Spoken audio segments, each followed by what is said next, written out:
Kia ora, my name is Boy, and welcome to my interesting world. My favourite person is Michael Jackson. Want to see some Michael Jackson dance moves? My favourite subjects are art, social studies, I'll kick both your nuts off, and you'll have none. and Michael Jackson. I have a 6-year-old brother called Rocky. He's got powers. Hey, boy. Sure, boy. Hey, boy. Thank you, boy. I'm named after my dad. He's overseas doing some pretty important stuff. Oh man, you're a liar. Your dad's in jail for robbery. People call me a dumb honky all the time. I don't go around punching them out. Why not? Because they're usually children. Who are you?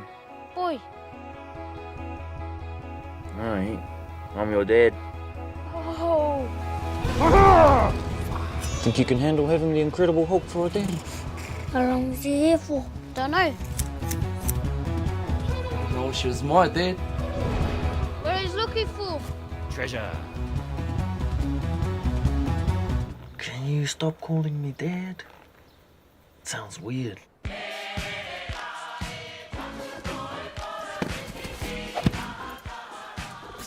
want to get to know him. Why? Because I'm like him. I'm like him more than you. You don't know anything. I'm all alone on this planet. Sorry I am like I am sometimes. Got people trying to bring me down, you know. The government mainly.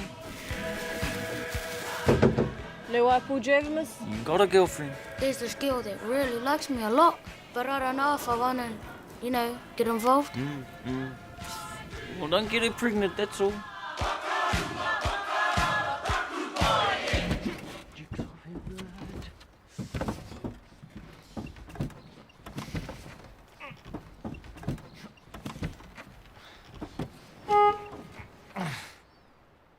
Hello, Michael Jackson. Michael Jackson. I was a little concerned Michael Jackson. because, Michael Jackson died a year before this movie came out. oh, really? Yeah, it came out in 2010. I noticed that New Zealand threw this movie on a film festival like in 2018.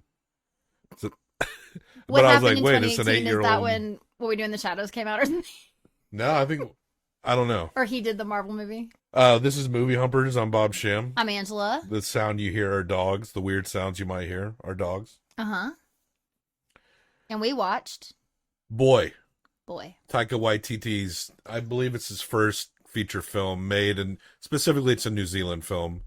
Yeah. Dealing with this family Mm-hmm. of children whose mother had passed, and the father is kind of a crook, and he comes back into their lives. It's a Maori family. That's the tribe in New Zealand. This movie was great. Yeah? That was your initial thought? Yeah. Taika Waititi has this sense of humor I love it. that is kind of like, it's not maybe the sensibility, like it works. I feel like, and I want to rewatch What We Do in the Shadows because we saw that like 10 years ago, and we really thought it was like some funny shit. But I'd kind of like to watch it again. And I felt like, I do think this is a good movie. I felt like it would have felt fresher if we saw it back then. For sure. Because there's just a level of humor here, and I don't think it's as egregious as the Joss Whedon way of things. Ooh, no. But Taika Waititi is still kind of like a pop culture nerd type guy, right? He is, but... Oh, keep going. But we have a bad example of Taika Waititi, the Thor: Love and Thunder. That movie was a fucking rotten piece of shit. That movie was awful. It was bad. Now, he did well with the other Thor movie. Didn't he also do the first Ragnarok? That was a good one. Well, I think what it was such an exciting idea for this guy who did like Hunt for the Wilder People, which we have not seen, which was considered one of his best. And don't worry, I'm going to compliment him, but I'm trying to phrase that like we're deep into this level of like sense of pop culture saturated sense of humor. And I won't say that like every moment, well, the things about the sense of humor didn't feel fresh, but there were things that are worth praising in this movie that he does do a really good job of. Yeah. But like there is that sense of humor. And is it getting tired? Is it getting tired? We're looking back at this movie. This movie's 2009. No, 2010. 2010. It would have felt fresh at the time. And then he went on and did Eagle versus Shark. I recall seeing a trailer for that and was like, I don't want to watch this. I did watch it, and I don't recall liking it very much. And then he did What We Do in the Shadows, which became a considerable cult hit. We like that one. And I like the show, too. I know you haven't stuck with it, but he doesn't write the show, but he's still involved. And sure, he's like a producer. It's still the same feel, and I love it. And this is a movie roulette episode where you drew from a hat, and we have set categories, and we randomly generated a number from the category you picked from the hat, which you will do at the end of this episode. And then that's how we pick. This is our movie roulette selection. And we're on the pace of getting it like once a month. Yeah. And same with the randomly generated movie reviews, of which our next one is 4 Lines by Christopher Morris. Yeah. You know, I hear what you're saying. I think what helped this movie to not feel so stuck in like the pop culture-ness was that they didn't actually get any Michael Jackson music. Well, obviously, this is a year after he died. That family is like, yeah, give us like more money than you're spending on this movie and we'll let you. And I think it's for the best. Yeah, I think it made it better. And I'm not even talking about controversies. No. Whether you do or whatever you think about Michael Jackson. Like, the movie itself is like, or the music itself is fine if you heard it. We all know those songs. But I really feel like if he was able to just, like, have 20 Michael Jackson songs in this movie, it would not have... It would have been bad. It wouldn't have been that great. And that's what I was trying to say, is that I was a little nervous. That's what I started to say at the very beginning of the episode, was that I was a little nervous for a second because I really just didn't want to listen to Michael Jackson music. Explain for a why. whole movie, because he's a child rapist. He's a pedo. Yeah, well, a lot of people, you know, like a lot of smoke to that fire. Here's what I'm gonna and say. It does seem like that when it comes to like your celebrities and what you want. People really hate rapists until they don't, right? They really, they're willing to. I'm just saying, like, Sure. everyone's like kind of like a virtue warrior here. Until it's a certain person. Yeah, or and a then certain person. they never could have done that. And it's like, oh, they weren't ever, like, convicted. And it's like, that's usually the argument with Michael. Okay, here's what I'll say. That's true. Yeah. I understand if people don't want to believe it because they love him so much that it would, like, break their hearts. But that's not... How could someone that you listened to when you were 5 years old possibly molest someone? That just doesn't even make sense. What I'm trying to say is that regardless, because sure, I wasn't there, I choose to believe the people who've spoken up that he molested them, that he took advantage of them. No matter what, though, I cannot hear a Michael Jackson song without thinking of those men's stories. Okay? So whether someone else believes it or not, I truly can't listen to his music without thinking about that stuff. That's why you just beat it. Michael, not exactly a smooth criminal, you know? Some might say he was bad. And some of the shit that he was accused of is off the wall. You know? Oh, God. But for a lot of people, when it comes to listening to his music, they just, you don't stop till you get enough. But maybe Michael should have took a long look at the man in the mirror. Or maybe he should have just kept it in the closet. Shit was dangerous. That's the best bit we've done in like the 20 episodes that we recorded. You just had to get that out of your... complimented your own self, because that was all you. You're like, I just did the best bit. I just nailed in this whole show. I just No, fucking it's nailed true. it. I mean, that was really funny. Thank you.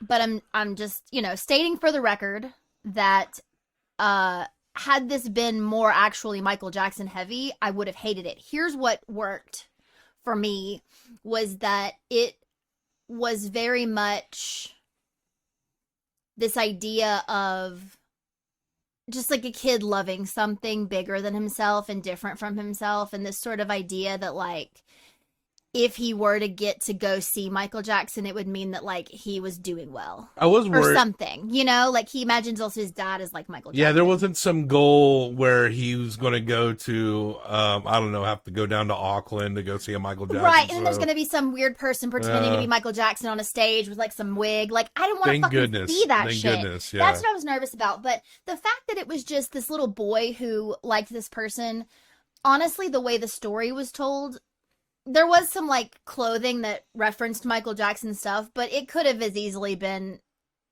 Elvis if it was 20 years earlier, or Madonna if it was a girl. Like, you know, it was very much just like, this is someone that he loved. It wasn't about that.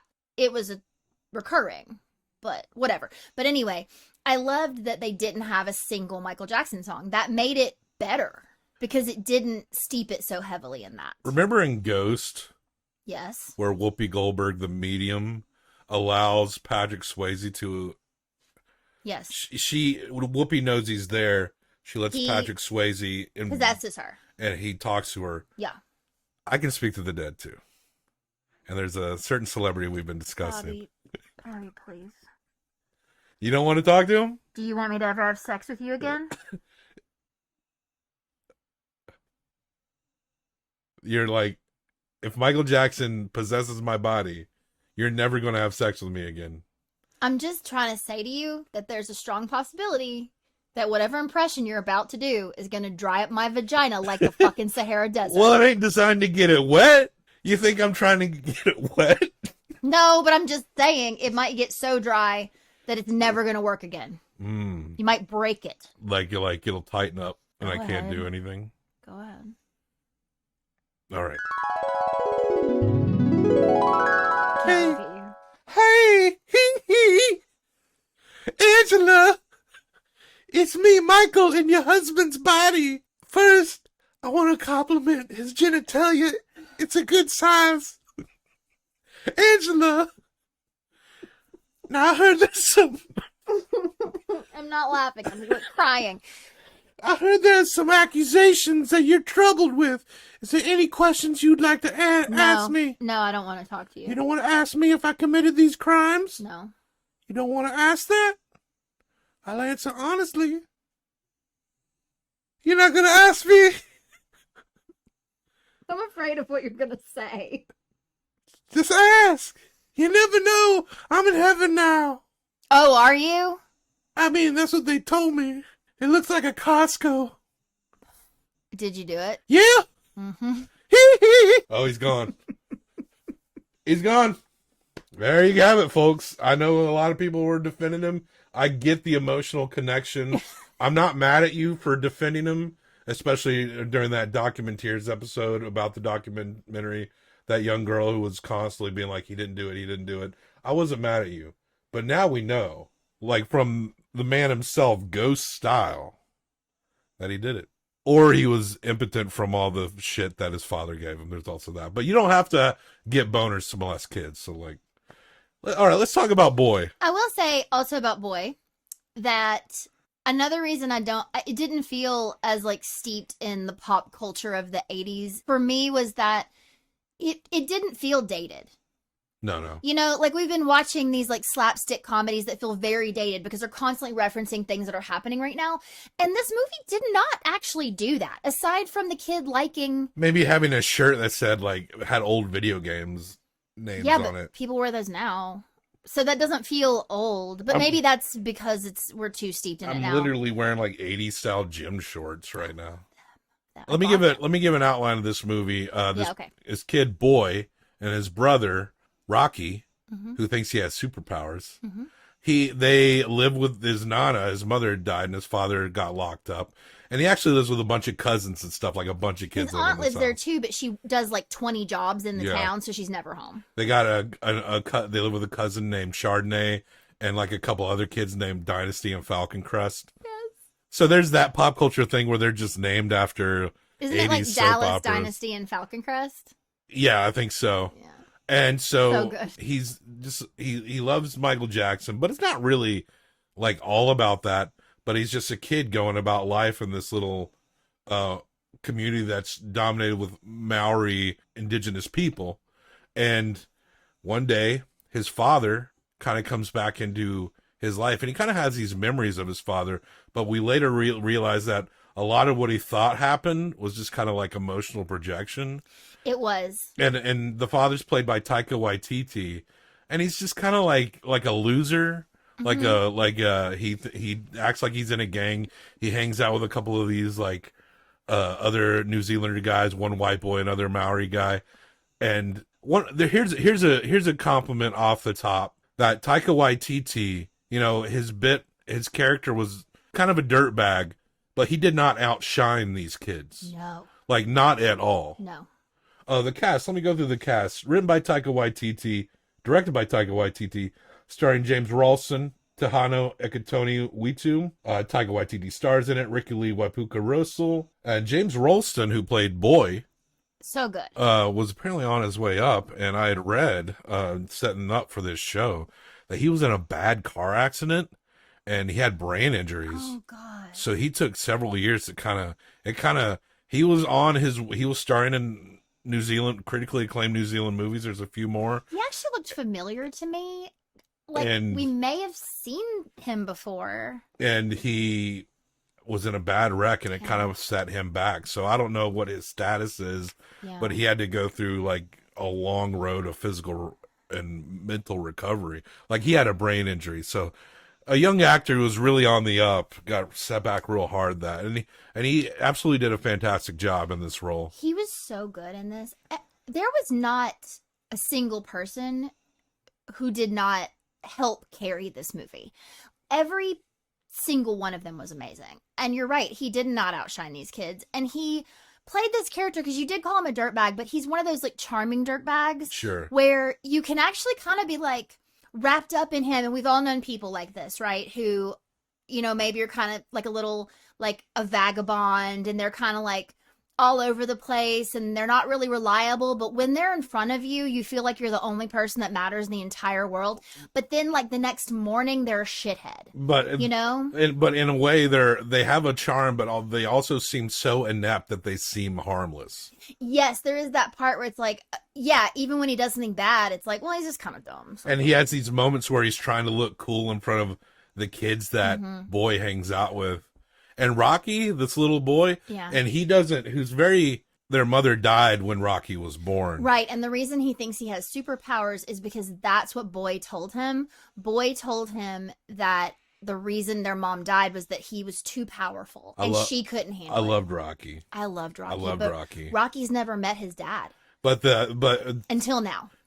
And Rocky did not put a lot of trust into his father being there until he started to show... until the father started to show that he was hurt by the loss. Yeah, of the mother. But Boy is also projecting because he doesn't have a father figure in his life. So as his dad is hanging around with his goon buddies, and his dad is impressing his bullies and shit. And so he's feeling a lot of pride for his dad, even though his dad is a big dope. But he just had nothing to like. They live with their Nana, but Nana had to go into town for several days. Yeah, they were like alone at the house. Like they ain't got money.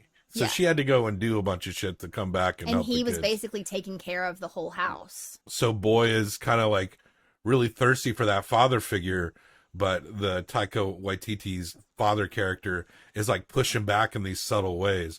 Also, they found this crop of marijuana in a cornfield, and apparently he buried money because he got put away for robbery, and he put away some money a long time ago and buried it in a field. So throughout the movie, they're trying to find the money. Boy does find the money and stashes it where a pet goat is. And this is the goat that he tells all his problems to. But when he shoved the money down in the pin where the goat is, I immediately was like, that goat's going to eat the money. Yeah. You started to talk about the marijuana, though. But the marijuana becomes, once the money's gone, the marijuana becomes the thing that the father... it's trying to get, but the marijuana belongs to someone else, to gang members. Well, and the reason, the way he gets it is that Boy knows where it is because his cousin actually like goes and picks it and sells it for their other uncle who doesn't live with them, who's in a gang. And he calls it, she does gardening for him or something. There's like some weird word he uses, or does flower deliveries or something. But he goes there with her and they'll help her like pick what she needs, but then they leave the rest. Well, because the goat ate the money and he didn't want his dad to be mad at him, he went and he like brought him a little bit of marijuana and was like, I found this. And he's like, if you find any more, you got to bring it to me. Yeah. And so he'd been doing that. But then when the goat ate the money and his dad was mad, he was basically like, I can show you where all the marijuana is. I mean, we didn't have that conversation, but the next thing we knew, they were taking all the marijuana. Sort of made the dad forget, I guess, that the money was gone. But then, of course, they got beat up by the gang because they stole the marijuana. Another compliment that I will give Taika Waititi, that he actually does outshine the other like pop culture obsessed humorous contemporaries that I kind of can be very dismissive of, is that he's actually very good at writing kids. Yes. And we saw that in Jojo Rabbit, that character. We haven't seen Hunt for the Wilder People, but one of the main characters is a young Maori boy. I want to see it. And apparently that's like his best movie from what I've heard. But he doesn't make that mistake that so many writers do, Diablo Cody, where you obviously don't know how to write a kid, so you just make the kid sound like a cool adult. I hate that. Or you make the kid like co-opt like, I don't know, whatever shit you're listening to in your little story. If you ever watch a movie where the kid is just like all the mannerisms and the behavior is adult like, that means they don't know how to write that kid. And I think the excuse is like, oh, well, the kid is smart. It's smart. The kid is mature. It's like a kid can be super intelligent and mature, but it's still got to be a kid. It's not relatable. Like, you know, there's plenty of kids that are smart and mature, but they're still kids. Yes. It's that specific thing that really separates certain writers. Taika Waititi does not have that problem. No. He did a very good job. It felt so natural from the very beginning. And, you know, as we're talking about this, I realized the reason I think it's so great is because of those kids. Because that ensemble was so interesting and good and strong. Like even his sister or his cousin who we barely talk to, the one that always wears like party dresses, but obviously have no money. So she's wearing like too big for her like dress and like this like old ratty like fur coat, fake fur coat. And she's just so, I don't know, they all have like such distinct characters. It's just so good. Yeah. And Taika Waititi, truly, I was kind of enchanted by him. Like even when he was being shitty, I was like really impressed. I know I've seen him in things before, but, and I mean, Jojo Rabbit is a good movie, but Jojo Rabbit still had that like fantastical to it. And what I loved about this one was how real it felt, even when they were maybe being silly, because the moments that were silly were when he was trying to like make the kids laugh or impress them or something, right? And there were some really just like funny, awkward moments in this that were brilliant. Like when the guys get there, all three men are sitting in the front seat of this car and they pull up and the kid walks up and he's like, can I help you or whatever? And the guy's, and you know, his dad is like, you did. What's your name? Oh, but he's like, what's your name? He tells him he's like, boy. And he's like, oh, and then he tells him his actual name and it's the same name as him. And he's like, oh, I'm your dad. And then he goes, cool. They talk for a minute. He's like, would you like some tea? And then the next thing you see is these three men are drinking tea in the car. And then there's a few more beats of just silence of them drinking tea. And it's amazing. And then the kid goes, do you want to come inside? But it just was so good. Like the timing was very good. I actually think it was his best movie that I've seen. I know the when Rocky's representing the powers. Like there's some moments where people will just fall. And it'll be like, it'll almost be a clue like maybe something's working, but often it'll be like little drawings representing what's happening. His drawings. I couldn't help but think of like a Napoleon Dynamite kind of thing with that. Sure. Although, I mean, I don't really mean to talk. I haven't seen that movie in a long time. No, I felt like it was just, that movie was so overplayed in its day because I felt like we got 10 years of Napoleon Dynamite impressions. Yes. But Uncle Rico is still kind of an awesome character. How much you want to make a bet I can throw a football over the mountains? But that specific style and the whole comic timing sensibility, maybe more of a realistic layer of Napoleon Dynamite. Well, maybe that's not a good comparison. There's just a certain level of like quirky, cute comedies that really came out in the 2000s, like Napoleon Dynamite and maybe your Junos, like we mentioned, Diablo Cody, and Nacho Libre, shit like that. Sure. You know. I mean, maybe part of it for me too is that people weren't trying to like fast talk and be smart, but the comedy more came where like the dad's trying to look cool in front of his kids' friends, and so he decides he's gonna jump in through the window of his car, and he like can't fucking get in there smoothly because he's maybe never done that before, and it's very awkward and takes way too long, you know, and it's just, but in that moment, that's when it felt so real, because it's like stupid and like physical comedy, but like not played up as physical comedy, like truly played as like, this guy just had this dumb idea. So, I don't know. So as the movie goes on, Boy becomes the sheen of bewilderment to his father starts to fade, because the dad's really more and more wants this money. It's definitely like full greed. At some point, he asks him to not call him dad because he doesn't want to seem uncool. Shogun, yeah. They find a James Clavell novel in a garage. I used to work at a used bookstore, so I probably saw that exact same pocketbook 2,000 times. But excuse me. But eventually the veneer wears off, and Boy, he kind of recalls a memory. Like he has a memory of his little brother just being born, and he could see the feet of his mother. And in his memory, he always put his father in that situation. And then there's something like a revelation that occurs that that his father wasn't actually there. He just projected his father into the situation. And he was like a little boy, like 3 or 4 years old, you know? Yeah. But his father was just like an immature shit. And when his father realizes that like he ain't going to sell and make a lot of money with marijuana, Boy eventually reveals that a goat did eat his money. His homies that he was hanging with have taken his car and jetted off. So now that dad has nothing. And so where does he go when he has nothing? He finally goes to the gravesite. And Rocky, the brother, does not trust the father until he shows that he actually remembers the mother. Because that did happen earlier in, and that's the most sad. Rocky's the saddest character. He is. So you really just want to hold this kid as like, you did not kill your mother. Yeah, okay? The thing about the drawings, he believes he killed his mother because of his powers. He has drawn all over her grave. Yeah, and which look cool. It's really beautiful, but he stays out there and he draws at her grave. So that's the whole thing, you know, like you said, like these drawings of his that are so like rudimentary, but I loved that. I loved the way that was portrayed. It didn't try to be too much. It truly looked like a child drew those. You know, I want to be cremated, but if little kids can draw on my grave, then I don't mind being buried. That'd be cool. I could get you one of those like dry erase urns and let the kids draw on you whenever they come over. Yeah, you could also. That was weird. You could draw on the urn.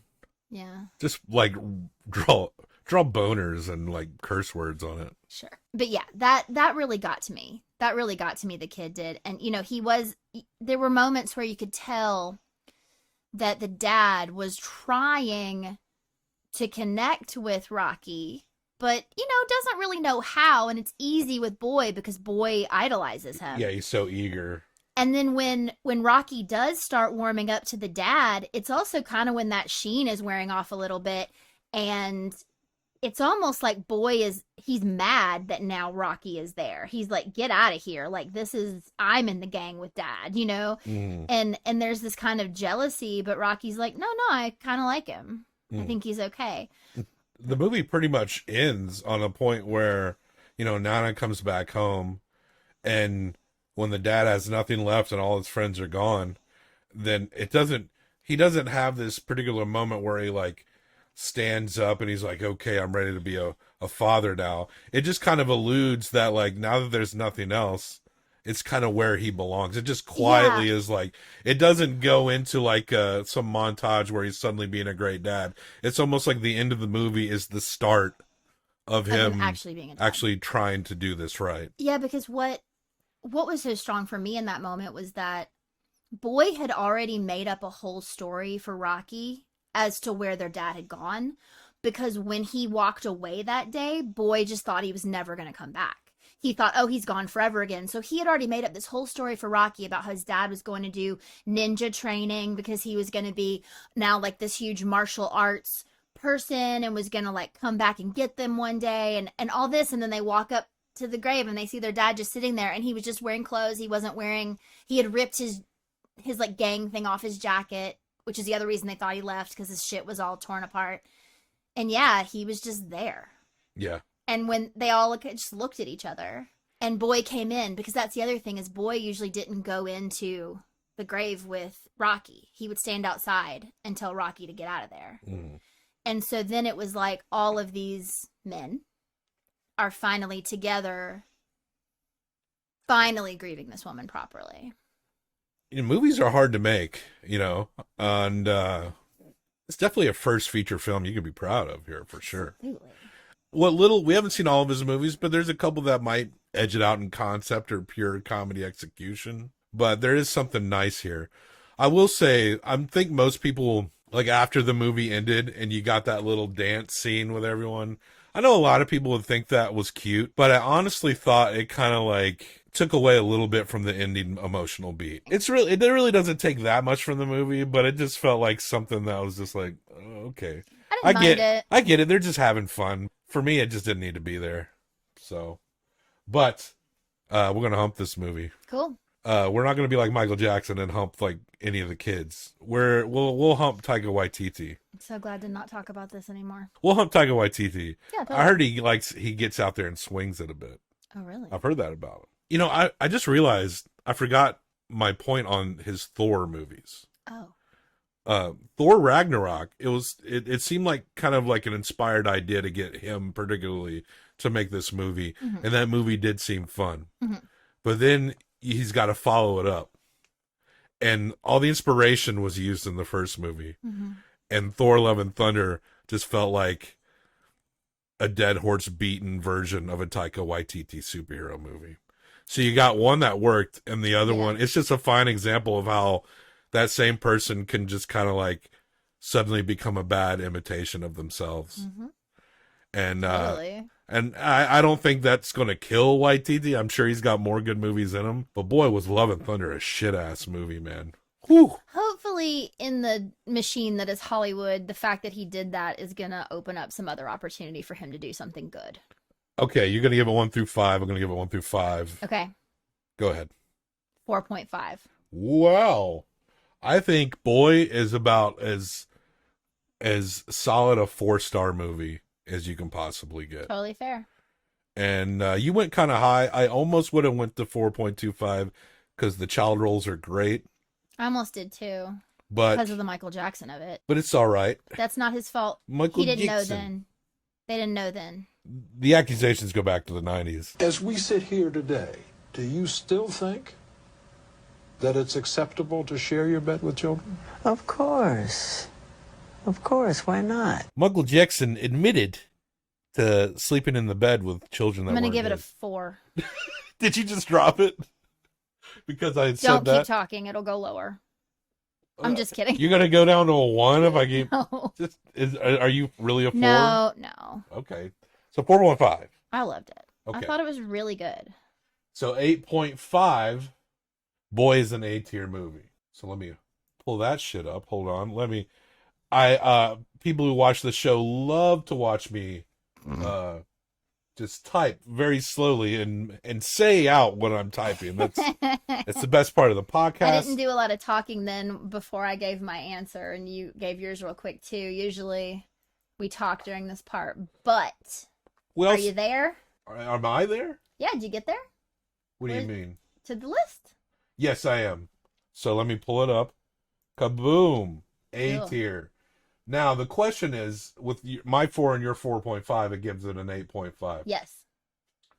The other 2 movies we got that are 8.5s are Akira and Hot Shots. Is Boy better than Hot Shots? Yes. Is it better than Akira? Yes. To me. Yes. Me personally, I would put it between Akira and Hot Shots. Go for it. I'm not mad about that. I'm just saying, personally. Because you know my gauge on what's better is what would I rewatch more first.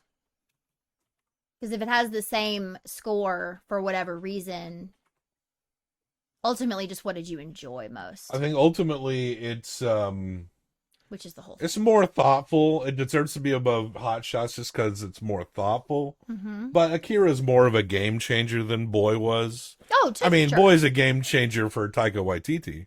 But you're right. It's definitely better. That does that. We got to pick a new one. Oh, that's right. You almost had me kill the traitors.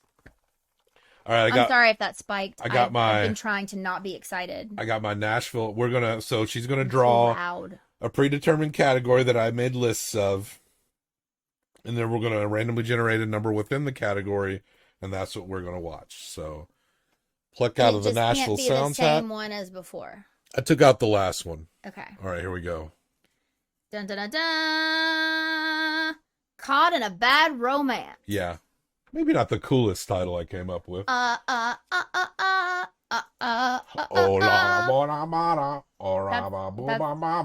it goes. Now I can't remember how it goes because you sang it so badly.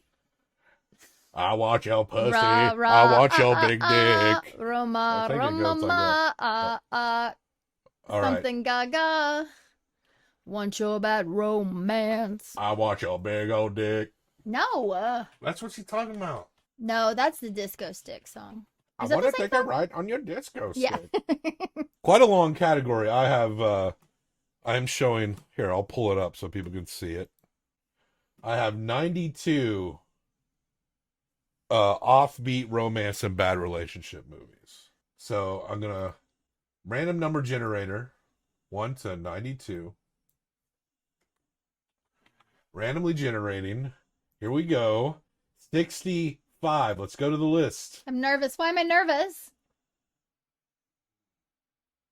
All right. This is a David O. Russell film that stars Bradley Cooper and Jennifer Lawrence. We're talking Silver Linings Playbook. Okay. From 2012. You know nothing about this movie. Why are you so upset? Why are you so bummed? I'm not bummed. You know nothing about this movie. What do you know what I know about this movie? What do you know about it then? Things. Nothing. I've heard this movie's pretty good. No, me too. I haven't seen it. You know what?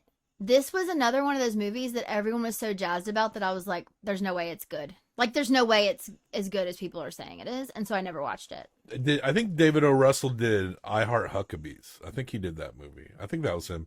Wasn't he the one that got in an argument with Lily Tomlin on the set there? There's like a video of him screaming at him and Lily Tomlin screaming at each other. Well, then I don't like him. Fuck you! I'm just trying to fucking help you. Do you understand me? No, you're not. I'm being a fucking collaborator. I'm just trying to help you figure out your fucking picture. Hey, bitch! I'm not here to be fucking yelled at. I worked on this fucking thing for 3 fucking years, not to have some fucking cunt yell at me in front of the fucking crew when I'm trying to fucking help you, bitch! Figure it out yourself. Well, I have to figure it out. Yeah, fuck yourself! Why? You're just automatically on Lily Tomlin's side? Yes. Why don't you fuck your whole movie? Because that's what you're doing. Would you go see 80 for Brady? No. I think Lily Tomlin's in that. I will not see that. About these old ladies from New England that want to fuck Tom Brady. I will not. Rita Moreno is even in that movie. I will not see it. Silver Linings Playbook is our next randomly gender-rated movie. Silver Linings Playbook. We're going to get to that within a month. All right? Now you can say it. That's all traitors. That's all traitors. Hee hee!